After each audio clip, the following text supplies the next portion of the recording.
നമസ്കാരം, ഇൻസൈഡിലേക്ക് സ്വാഗതം.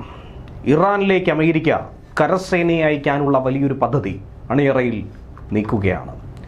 ഇറാന്റെ പക്കലുള്ള യുറേനിയം ശേഖരമൊക്കെ തന്നെ പിടിച്ചെടുക്കാനാണ് ഇസ്രയേൽ അമേരിക്ക നീക്കം. അതുകൂടാതെ തന്നെ ഇറാന്റെ പുതിയ പരമോന്നത നേതാവിനെയും അവരുടെ പിൻഗാമികളെയും ഒക്കെ തന്നെ വേട്ടയാടുമെന്ന് ഇസ്രയേലും യുദ്ധകാഹളം മുഴക്കിയിരിക്കുന്നു. എന്താകും ഇനി സംഭവിക്കുക എന്നുള്ളത് നോക്കിക്കാണേണ്ടതാണ്. ഇറാന്റെ പരമോന്നത നേതാവായിരുന്ന അലി ഖമനിയുടെ പിൻഗാമിയായി വരുന്ന ഓരോരുത്തരെയും വേട്ടയാടുമെന്നാണ് ഇസ്രയേൽ സൈന്യത്തിന്റെ മുന്നറിയിപ്പ്. പുതിയ നേതാവിനെ തിരഞ്ഞെടുക്കാൻ ചുമതലപ്പെട്ട സമിതിയിലെ അംഗങ്ങളെയും ഇസ്രയേൽ ലക്ഷ്യം വയ്ക്കുമെന്നാണ് IDF, ഇസ്രയേൽ ഡിഫൻസ് ഫോഴ്സ് പറയുന്നത്. പ്രതിരോധ സേനയുടെ ഈ മുന്നറിയിപ്പിനെ ഏറെ ജാഗ്രതയോടുകൂടി തന്നെയാണ് ഉറ്റുനോക്കുന്നത്. പുതിയ നേതാവിനെ തിരഞ്ഞെടുക്കുന്ന കാര്യത്തിൽ ഇറാന്റെ അസംബ്ലി ഓഫ് എക്സ്പേർട്സ് ഏകദേശ ധാരണയിലെത്തിയെന്ന റിപ്പോർട്ട് പുറത്തു വന്നിരുന്നു. അതിൽ ഉയർന്നു കേട്ട പേരായിരുന്നു അലി ഖമനിയുടെ മകൻ മുസ്തഫ ഖമനേയി. അടുത്ത പരമോന്നത നേതാവായി അദ്ദേഹം വരുന്ന സാഹചര്യം ഉരുത്തിരിഞ്ഞു വന്നിരിക്കുന്ന ഘട്ടത്തിൽ കൂടിയാണ് ഇസ്രയേൽ ഇങ്ങനെയൊരു പ്രഖ്യാപനം നടത്തുന്നത്. ഇറാന്റെ നേതൃത്വത്തെ പൂർണ്ണമായും ഇല്ലാതാക്കുന്നതുവരെ ഈ യുദ്ധം അവസാനിപ്പിക്കില്ല, അത് തുടരുമെന്നാണ് ഇസ്രയേൽ പറയുന്നത്. പേർഷ്യൻ ഭാഷയിൽ എക്സിൽ പങ്കുവച്ച പോസ്റ്റിലൂടെയാണ് ഇറാനിലെ ഉന്നത നേതാക്കൾക്കൊക്കെ തന്നെ വധഭീഷണി മുഴക്കിയുള്ള ഇസ്രയേൽ സൈന്യത്തിന്റെ മുന്നറിയിപ്പ്. ഇറാനിലെ ഇനി വരാനിരിക്കുന്ന പരമോന്നത നേതാവിന്റെ സകലമാന പിൻഗാമികളെയും IDF വേട്ടയാടി പിടിക്കുമെന്നാണ് പറയുന്നത്. ഇസ്രയേൽ രാജ്യത്തിന്റെ കൈ എല്ലാ പിൻഗാമിയെ നിയമിക്കാൻ ശ്രമിക്കുന്ന എല്ലാവരുടെയും പിന്നാലെ പിന്തുടരുമെന്നാണ് നിങ്ങളോട് ഞങ്ങൾ പറയാൻ ആഗ്രഹിക്കുന്നത്. പിൻഗാമിയെ തിരഞ്ഞെടുക്കുന്ന യോഗത്തിൽ പങ്കെടുക്കാൻ ഉദ്ദേശിക്കുന്ന എല്ലാവർക്കുമുള്ള മരണ വാറണ്ട്. നിങ്ങളെ ലക്ഷ്യം വയ്ക്കാൻ ഞങ്ങൾ ഒട്ടും മടിക്കില്ല. ഇതൊരു മുന്നറിയിപ്പ് മാത്രമെന്നാണ് എക്സ്പോസ്റ്റിലൂടെ പറഞ്ഞിരിക്കുന്നത്. വ്യോമാക്രമണം ഏറെ കടുപ്പിച്ചിരിക്കുന്ന സാഹചര്യം. ഇറാനിലാകട്ടെ ടെഹ്റാനിലാകട്ടെ തീമഴ പെയ്യുന്നു അമേരിക്കയും ഇസ്രയേലും. അതിൽ ഏറ്റവും ഒടുവിലത്തെ ഉദാഹരണമാണ് ടെഹ്റാനിലെ എണ്ണ സംഭരണശാലകൾക്ക് നേരെ ഇസ്രയേൽ നടത്തിയ ആക്രമണം. ടെഹ്റാന്റെ ആകാശ നിയന്ത്രണം തന്നെ ഏതാണ്ട് തങ്ങൾ ഏറ്റെടുത്ത് കഴിഞ്ഞിരിക്കുന്നുവെന്ന് ഇസ്രയേലും അമേരിക്കയും ഒരുപോലെ തന്നെ പറയുന്നു. അതിനിടയിലാണ് ഇറാന്റെ ആണവായുധ ശേഖരം തടയാനായി, അവരുടെ ആണവ സമ്പുഷ്ടീകരണം അവസാനിപ്പിക്കാൻ വേണ്ടി യുറേനിയം ശേഖരം ലക്ഷ്യമിട്ടുകൊണ്ട് പ്രത്യേക സൈനിക നീക്കം നടത്താൻ അമേരിക്കയും ഇസ്രയേലും ആലോചിക്കുന്നത്. ഇറാന്റെ പക്കലുള്ള സമ്പുഷ്ടീകരിച്ച യുറേനിയം പിടിച്ചെടുക്കാനും അത് നശിപ്പിക്കാനും വേണ്ടി പ്രത്യേക സ്പെഷ്യൽ ഓപ്പറേഷൻസ് യൂണിറ്റിനെ അങ്ങോട്ടേക്ക് അയക്കുന്ന കാര്യത്തിൽ അമേരിക്കൻ പ്രസിഡന്റ് ചില തീരുമാനമെടുത്തു കഴിഞ്ഞു. ഇറാനിലേക്ക് വൻതോതിലുള്ള സൈനികാക്രമണം നടത്തുന്നതിന് പകരം ചെറിയ പ്രത്യേക സൈനിക സംഘങ്ങളെ ഉപയോഗിച്ച് ഒരു മിന്നലാക്രമണമായിരിക്കും ലക്ഷ്യമിടുന്നത്. ഇറാനിൽ നിന്നും യുറേനിയം നേരിട്ട് കടത്തിക്കൊണ്ടുവരികയോ അല്ലെങ്കിൽ അവിടെ വെച്ച് തന്നെ ഉപയോഗശൂന്യമാക്കുകയോ ചെയ്യും. ഇതാണ് പ്രധാനമായും പരിഗണിക്കുന്ന മാർഗങ്ങൾ. ഈ വിഷയത്തിൽ അന്തിമ തീരുമാനം അമേരിക്കൻ പ്രസിഡന്റ്, വാർ ഡിപ്പാർട്ട്മെന്റ്, CIA എന്നിവർ ചേർന്ന് തീരുമാനിച്ച് കൈക്കൊള്ളുമെന്നാണ് അറിയാൻ കഴിഞ്ഞിരിക്കുന്നത്.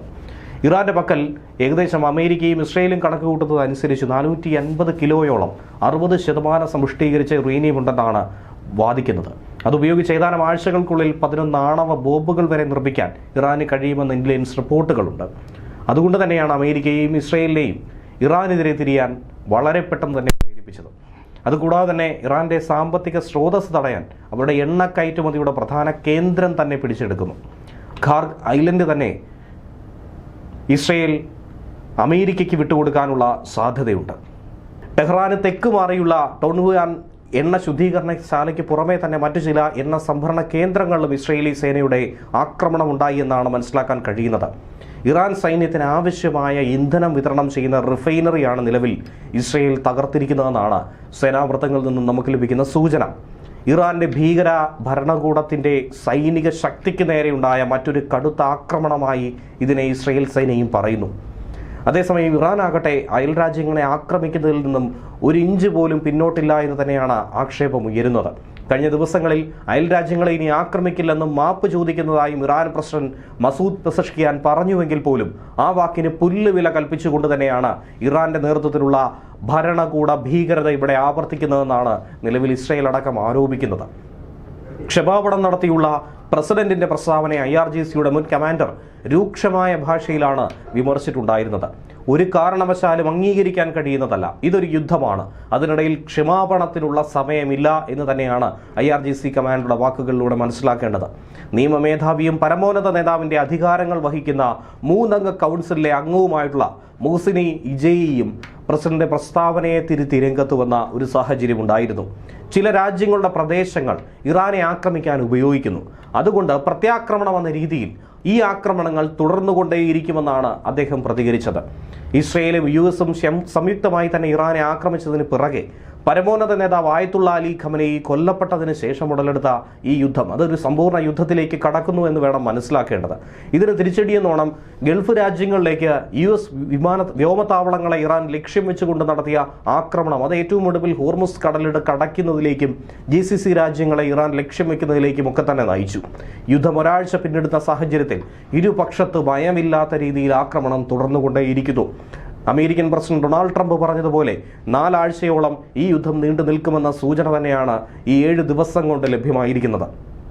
അതിനിടയിൽ തന്നെ വ്യോമാക്രമണം എന്നുള്ളത് മാറി ഇനി നാവികാക്രമണത്തിലേക്ക് കടക്കുന്നു. നാവികസേനയും പങ്കെടുക്കുന്നു. മറുഭാഗത്തായി അമേരിക്കൻ സേനയെ ഇറാൻ മണ്ണിൽ വിന്യസിക്കാനായി അമേരിക്കൻ പ്രസിഡന്റ് ഡൊണാൾഡ് ട്രംപ് ഒരു സ്വകാര്യ യോഗത്തിൽ തന്നെ താൽപര്യം പ്രകടിപ്പിച്ചുവെന്നാണ് സൈനിക വൃത്തങ്ങളിൽ നിന്ന് ലഭിക്കുന്ന സൂചന. യുദ്ധാനന്തര ഇറാനെക്കുറിച്ചുള്ള തന്റെ സ്വപ്നങ്ങൾ വാചാലമാക്കിക്കൊണ്ട് പ്രസിഡന്റ് ട്രംപ് പറഞ്ഞ ചില കാര്യങ്ങളാണ് ഇതിന് ആധാരമായിട്ടുള്ളത്. തന്റെ സ്വപ്നങ്ങൾ സാക്ഷാത്കരിക്കണമെങ്കിൽ അതിന് കരസേന എത്തിയേ തീരൂ എന്നാണ് അമേരിക്കൻ പ്രസിഡന്റ് വൈറ്റ് ഹൗസിലെ ഉപദേഷ്ടാക്കളോട് പറഞ്ഞിരിക്കുന്നത്.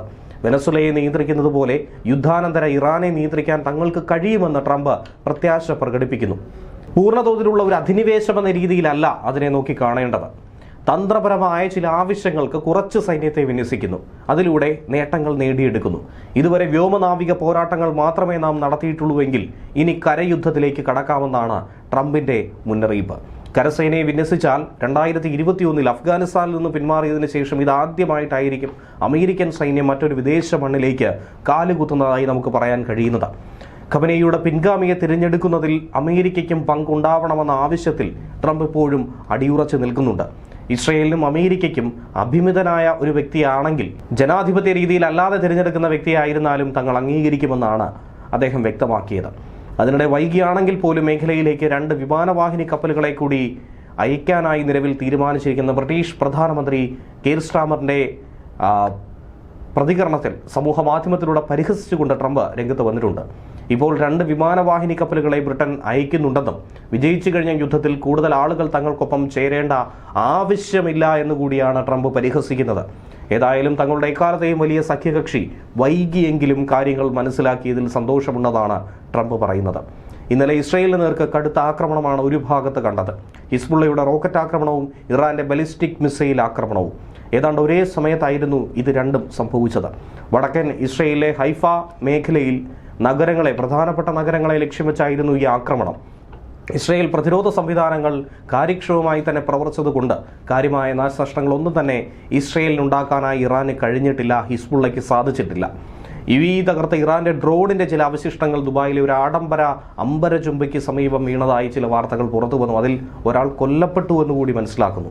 ഔദ്യോഗിക സ്ഥിരീകരണം പുറത്തു വന്നു. 88 നിലകളുള്ള മരീന ടവറിന് മുകളിലാണ് ഈ ഡ്രോൺ അവശിഷ്ടങ്ങൾ വീണത്. അതേസമയം മിഡിൽ ഈസ്റ്റിലുടനീളമുള്ള അമേരിക്കൻ സൈനിക സന്നാഹങ്ങളെയും സംവിധാനങ്ങളെയും ആക്രമിക്കാൻ റഷ്യ ഇറാനുമായി ചേർന്നുകൊണ്ട് ചില രഹസ്യാന്വേഷണ വിവരങ്ങൾ പങ്കിടുന്നുവെന്ന വാർത്ത കഴിഞ്ഞ ദിവസവും പുറത്തു വന്നതായിരുന്നു. കഴിഞ്ഞ ശനിയാഴ്ച യുദ്ധം തുടങ്ങിയ അപ്പോൾ മുതൽ അമേരിക്കൻ യുദ്ധക്കപ്പലുകളുടെയും വിമാനങ്ങളുടെയും കാര്യത്തിൽ കൃത്യമായ ഒരു സ്ഥാനങ്ങളെക്കുറിച്ചുള്ള കൃത്യമായ ആക്യുറേറ്റ് ആയിട്ടുള്ള വിവരങ്ങൾ കൈമാറാനായി ക്രെംലിൻ ഇറാനുമേൽ ചില സൂചനകൾ നൽകി കഴിഞ്ഞിരിക്കുന്നു. ഇന്റലിജൻസ് ഉദ്യോഗസ്ഥരെ ഉദ്ധരിച്ചുകൊണ്ട് തന്നെയാണ് വാഷിംഗ്ടൺ പോസ്റ്റിൽ ഇത്തരത്തിൽ ഒരു വാർത്ത പുറത്തു വന്നത്. ഇറാൻ ഭരണകൂടം ഉടൻ തന്നെ കീഴടങ്ങണമെന്നും അല്ലാത്തപക്ഷം ഉറപ്പായ മരണം നിങ്ങളെ കാത്തിരിക്കുന്നുവെന്നു കൂടിയാണ് അമേരിക്കൻ പ്രസിഡന്റ് ഡൊണാൾഡ് ട്രംപ് പറഞ്ഞിരിക്കുന്നത്. ന്യൂസ് ഡെസ്ക് വെള്ളി വാർത്ത ഇൻസൈറ്റ്.